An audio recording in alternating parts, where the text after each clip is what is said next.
हरिओम। जय श्री राम। साथियों, आज 2 मई, आज का प्राणायाम का सत्र हम लोग प्रारंभ करते हैं। प्राणायाम से ध्यान की यात्रा। हमने इस यात्रा को जो प्रारंभ किया उसमें हमने जो चीज़ें बताई आप लोगों ने ध्यान से सुना होगा, देख रहे होंगे और इसको आप अपने अभ्यास में लाने का प्रयास भी कर रहे होंगे और कुछ लोग इसको अपने अभ्यास में ला भी चुके होंगे। प्रयास करते रहें, सफलता अवश्य मिलती है। कहे कि प्रयास ही सफलता की कुंजी है। कल का सत्र कुछ तकनीकी कारणों से बाधित हो गया था। आगे की प्रक्रिया आप लोगों ने पूर्व के जो मेरे द्वारा प्रस्तुत किए गए बातें थी उससे आपने देख करके पूर्ण कर लिया होगा, इतना मुझे पूर्ण विश्वास है। आज की इस यात्रा में हम लोगों ने जो कल बात की थी 7 चक्र की। 7 चक्र क्या क्या थे? मूलाधार, स्वाधिष्ठान चक्र, मणिपुर चक्र, अनाहत चक्र, विशुद्धि चक्र, आज्ञा चक्र और सहस्रार चक्र। ये 3 चक्र, मूलाधार चक्र, स्वाधिष्ठान चक्र, मणिपुर चक्र, ये आपके नाभि और उसके नीचे हैं। नाभि के आसपास उसके नीचे है। उसके ऊपर अनाहत चक्र आपके हृदय के पास में है। फिर विशुद्धि चक्र जो गले में है। आज्ञा चक्र मस्तिष्क में केंद्र बिंदु पे, आँखों के दोनों भौं के बीच में और ठीक नाक के ऊपर। और सहस्रार चक्र, सर जो आप सीधे खड़े होते हैं, जो सर्वोच्च स्थान है, सबसे ऊंचा स्थान जो सीधे आसमान से जुड़ा हुआ है, वो आपका सहस्रार चक्र है। तो इसमें जब हमने बात की, इन्हीं 7 चक्रों को 5 कोशों में विभाजित किया गया है। तो 5 कोश क्या क्या हैं? अन्नमय कोश और प्राणमय कोश। अन्नमय कोश और प्राणमय कोश आपके मूलाधार और उसके नीचे और उसके आसपास के कोश हैं।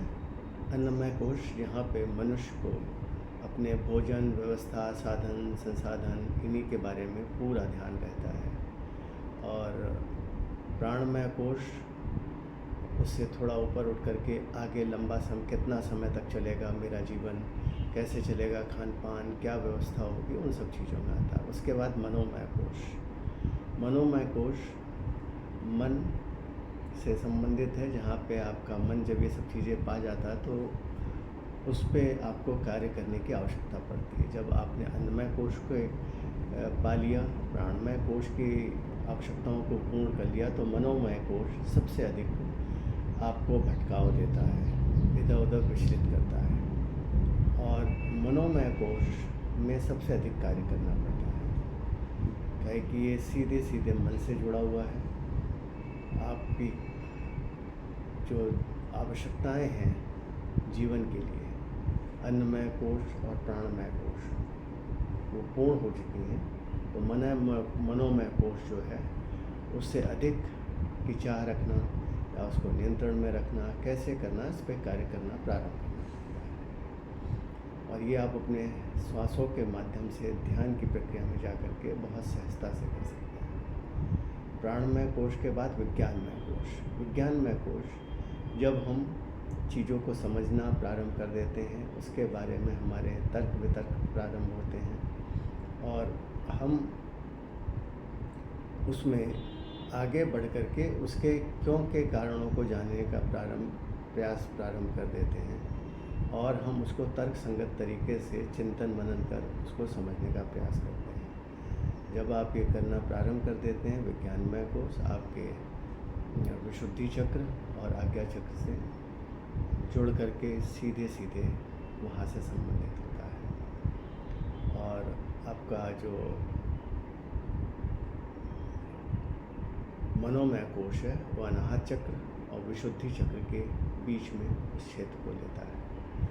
तो चक्र और कोश को आप इस तरीके से समझ सकते हैं। और फिर आता है आपका आनंदमय कोश। जब आप आज्ञा चक्र पे काम करना प्रारंभ करते हैं, आज्ञा चक्र आपका सक्रिय हो जाता है और सक्रिय होने के बाद जागृत अवस्था में आता है, तो आप धीरे धीरे शनय शनय आनंद की तरफ बढ़ते हैं। और वो तब आनंदमय कोश आता है। इसमें प्रयास अधिक करना पड़ता है, कार्य करना पड़ता है। कहे कि आनंदमय कोश, जो भी कार्य आप कर रहे हैं उसमें आप कार्य के सर्वोत्तम तरीके से करके उसका आनंद भी ले रहे हैं। यहाँ से कार्य से कोई भी मुक्ति नहीं है।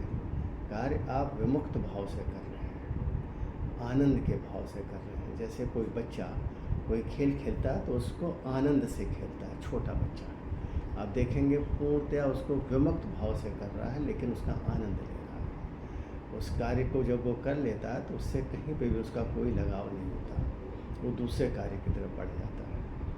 तो वो आनंदमय कोश, इसका अर्थ यह नहीं हुआ, आप यह ना ले लें कि वो बच्चा आनंदमय कोश की स्थिति में। मैंने एक उदाहरण दिया, ये मैं अपनी समझ से सारी बातें बता रहा हूँ, जो मैंने पढ़ी, सुनी, देखी, आचार्यों से जो चर्चा हुई, गुरुओं से जो चर्चा हुई, उसके अनुसार है ये, जो मेरी समझ बनी है। फिर मैंने इसको अपने ऊपर देख करके इस चीज़ को समझा। तो साथियों, 7 चक्र 5 कोश, ये आप अपने संज्ञान में रखें। अपने जब उस प्राणायाम करते हुए हर चक्र को या कोश को जागृत करते हुए आगे बढ़ते जाएंगे, तो आपको अपनी इस आनंदमय कोश और सहस्रार चक्र, आज्ञा चक्र और सहस्रार चक्र, इस यात्रा का आप अद्भुत आनंद लेंगे। और जितने भी कार्य आप करेंगे विमुक्त भाव से करेंगे और सर्वोत्तम तरीके से करेंगे। जो भी कार्य आप जब विमुक्त भाव से करते हैं तो सर्वोत्तम तरीके से करते हैं, और उपेक्षित भाव से करते हैं तो आप उसको उतने अच्छे तरीके से नहीं करते हैं। लिप्त भाव से करते हैं तो भी आपकी लिप्तता वहाँ आ जाती है, तो वो सर्वोत्तम तरीके से नहीं होती। निर्लिप्त भाव से, निष्काम भाव से आप जब कार्य करते हैं तब आप स्वयं देखेंगे कि हाँ, आप सर्वोत्तम दे रहे हैं। आपके अंदर से वो इच्छा जागृत होती है, आप उस पर कार्य करें, जो भी कार्य करें सर्वोत्तम करें। और अंग्रेजी में एक कहावत है, doing your best means never stop trying. एक और है, every job is self portrait of those who did it, autograph it well. तो ये 2 अंग्रेजी के भी सूत्र हैं, इनको समझ लें तो ये आपके विज्ञानमय कोश और आज्ञा चक्र के आसपास की बात कर रहे हैं और ऊपर की स्थिति के लिए आपको तैयार कर रहे हैं, जो आपको अपने सनातन वैदिक ग्रंथों में मिलेगा, जो कि एक धरोहर है। हम उसको पढ़ें और अपने आज के जीवन के अनुसार उसको आत्मसात करें। उसको किसी भी तरीके से नीचे न ले जाएं, उसको और ऊंचा उठाएं। कहे कि नीति नीति हमारे वेदों की भाव है कि जितना और अधिक सुधार कर सकते हैं वो करें। तो आइए चलिए आज प्रारंभ करते हैं हम लोग अपने प्राणायाम के से आगे की यात्रा के इस ध्यान की यात्रा को। जैसा कि मैंने बताया कि अभी हम जनरल मेडिटेशन ही कर रहे हैं। बहुत ही अलग अलग चीज़ों के मेडिटेशन मैं आप लोगों को बताऊंगा जब आप लोग जुड़ना प्रारंभ करेंगे। अपनी इच्छा बताएंगे कि कितने बजे से कितने बजे तक करना है, तो सत्र के अनुसार, समय के अनुसार वो सारी चीज़ें आप लोगों को स्पष्ट की जाएंगी। ये जो आसन, प्राणायाम और ध्यान की प्रक्रिया है, इसके बीच में कुछ चीज़ें हम लोगों के स्वतः संज्ञान में रहनी चाहिए। यम नियम, 5 यम 5 नियम, ये पहले बता चुका हूँ पूर्व के। आप ये सत्र में जो इसके वीडियो अपलोड किए गए हैं उसमें आप देख सकते हैं। और उसके पश्चात आसन प्राणायाम के बाद आते हैं 2 और चीज़ें, प्रत्याहार और धारणा। फिर ध्यान आता है, फिर समाधि। प्रत्याहार, धारणा पे भी हम लोग अगले सत्रों में चर्चा करेंगे। आइए प्रारंभ करते हैं आज की इस प्रक्रिया को।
भस्त्रिका प्राणायाम न्यूनतम 2 मिनट,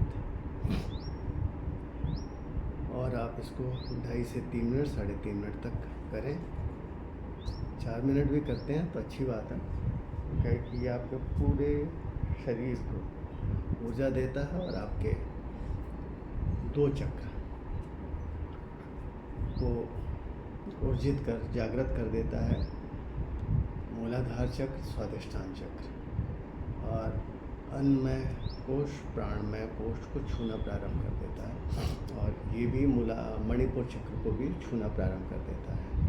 ऊर्जा जब आपके अंदर आ रही है, आप जब पूरे ध्यान के संग कर रहे हैं, पूरा ध्यान आपका जो केंद्रण है पूरा का पूरा इस क्रिया के सांस के संग आपके क्या क्या अंदर दिव्य ऊर्जा आ रही है उस पर ध्यान दीजिए। पूरे शरीर को ऊर्जित करता है। जब पूरा शरीर ऊर्जित होता है तो आपके अंदर की कोशिकाएं पोषित होती हैं, नया रक्त प्रवाह, शुद्ध ऑक्सीजन के संग जब होता है तो अंदर की जो कोशिकाएं अगर विकृत हो गई हैं या कर्क कोशिकाएं हैं या गठाने हैं तो धीरे धीरे वहाँ पे वो प्रभाव अपना दिखाना प्रारंभ करता है और वो धीरे धीरे आपके शरीर से बाहर निकलता है।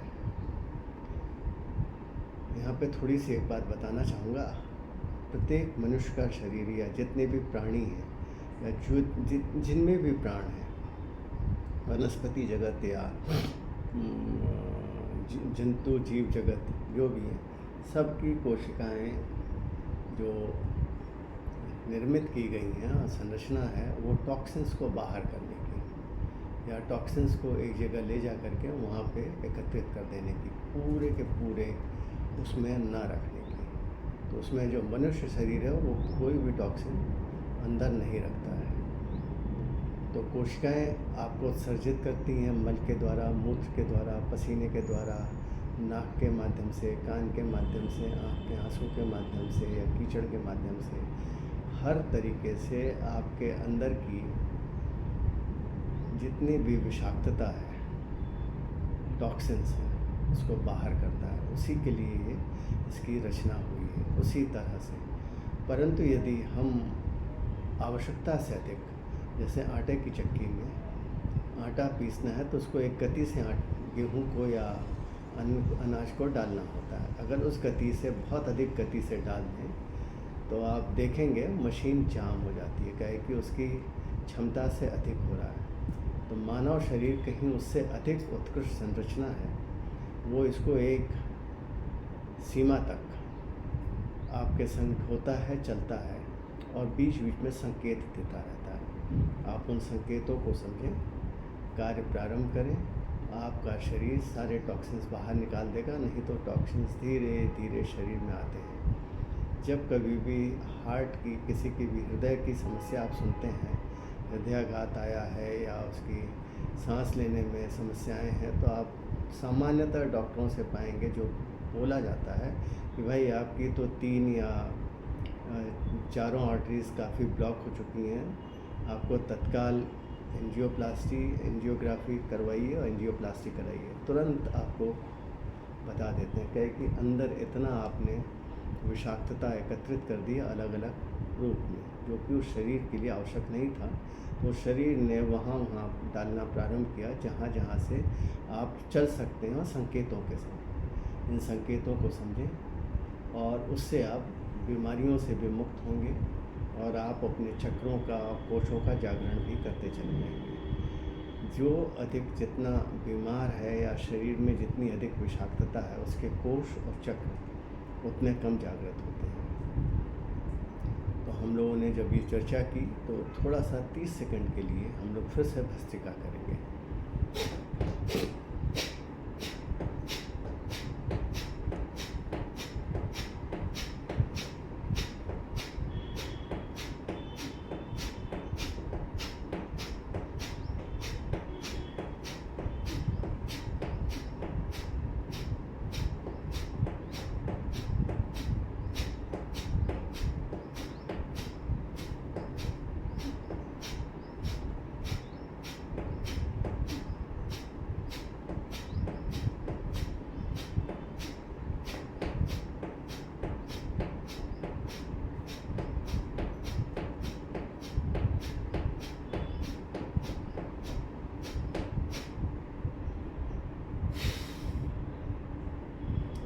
आइए करते हैं अगला प्राणायाम, कपालभाति। कपालभाति जैसा बताया हुआ है, सांसों को आप अपने पेट को अंदर ले करके, जैसे छींक का समय होता है, like while sneezing your stomach goes suddenly inside and the total air comes through the nostrils suddenly, so we have to give the same push and we have to blow out the air. We don't have to make any effort to breathe in, it is automatic. तो कपालभाति में हम सांस को बाहर छोड़ने के लिए, जैसे छींक के समय पेट को पूरी तेज़ी से अंदर आता है, तो वही कार्य करते हैं। सांस पूरी बाहर निकल जाती है, अंदर लेने के लिए कोई प्रयास नहीं करना। आइए करते हैं कपालभाति। न्यूनतम 5 से 7 मिनट करें, अधिकतम आप जो आपकी समय की उपलब्धता, शरीर की अनुकूलता, कार्य की अनुकूलता, जैसे जैसे आपको बता रहे उसके हिसाब से प्रतिदिन निर्धारित करें। जितना अधिक करेंगे उतना अधिक अच्छा है।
जितने भी प्राणायाम करने हैं पूरा केंद्रण सांसों पे,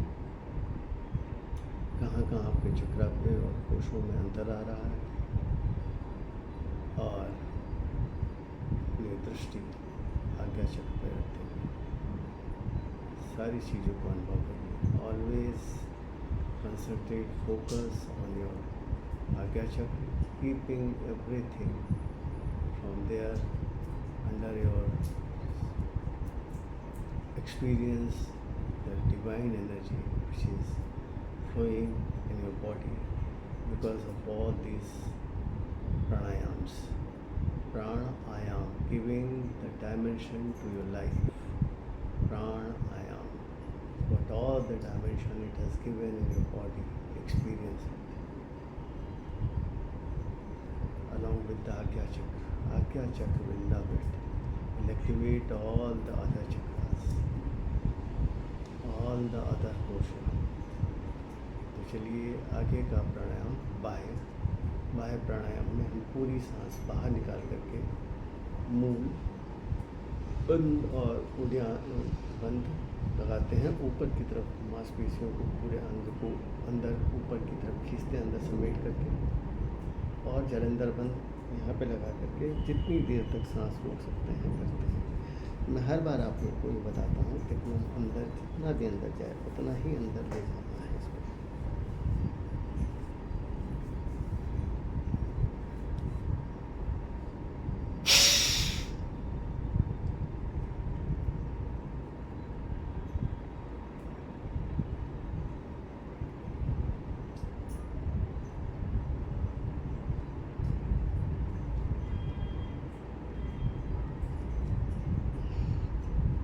In Bahay Pranayam, you have to take the stomach inside by breathing out and pull your pelvic region and Nabhi region, this central region, stomach region inside up, and then throat is to be, chin is to be pressed against the chest. It is Jalandhar Bandh, Mool Bandh and Udyan Bandh. We'll do it for 5 to 7 times. Wherever it is hot and heat is there. Else it can be done for more time wherever it is cold and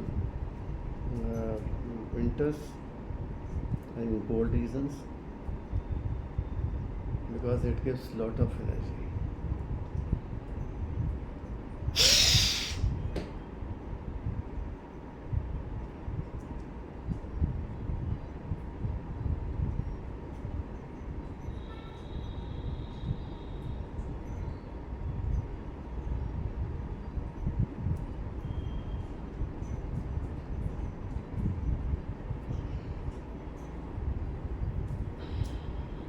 Every time the air goes, the breathe in, the divine energy flows in.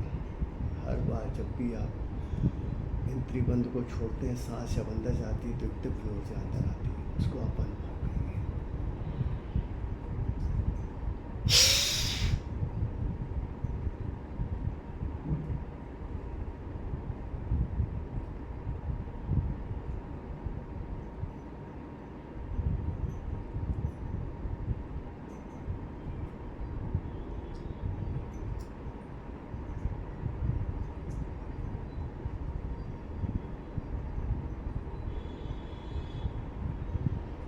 इस सब चीज़ों का अनुभव अपने आज्ञा चक्र के साथ करिए, वहाँ रहते हुए। Experience all these things being with your आज्ञा चक्र।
After this, we will go for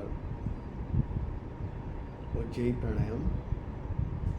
In Ujjayi Pranayam, we exhale all the air which is inside the body, which has gone through all the cells, touched it, and all the toxins it will take out, and it will breathe in from both the nostrils with the humming sound, with the vibration in your throat, and that divine energy you can experience.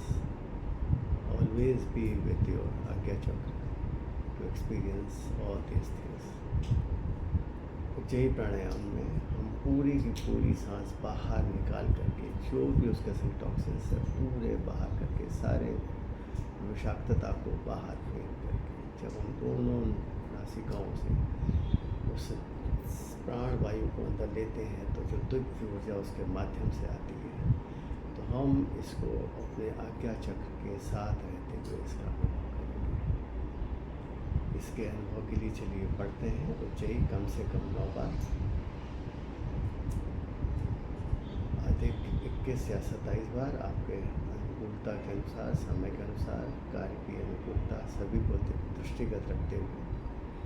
This pranayama should be done minimum 9 times, maximum 21 or 27 times, depending upon your body capacity and time availability and work urgencies. You have to do a balance in everything.